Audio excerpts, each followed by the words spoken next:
Gladiator 2 is finished filming and will be out by the end of the year. It features some returning faces, however there are a few big ones that we won't be seeing. Who was left behind in the dust of the gladiatorial arena? Well, obviously the biggest name not appearing in this follow-up is the previous film's lead, Russell Crowe. Crowe's character Maximus was at the center of the original film, and it was his journey from general to slave to gladiator that enthralled audiences back in the year 2000.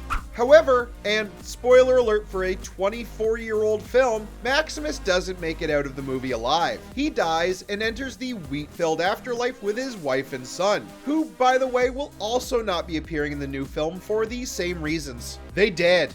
There is another major character that made it out of the first film alive, and yet he won't be back for the sequel. Djimon Hounsou played fellow slave and gladiator Juba. Juba followed Maximus into battle many times in the film, and was one of the few fellow fighters to survive every encounter. While Hounsou is still very much a major film star, more so since the first movie's release, he will not be appearing in the decades later follow-up. Juba was actually set to return. However, Hounsou's filming schedule was thrown off by the recent strikes, and he was forced to drop out of the project in favor of Rebel Moon. His loss from the follow-up is the biggest missed opportunity, as he had the most potential to tie the two films together.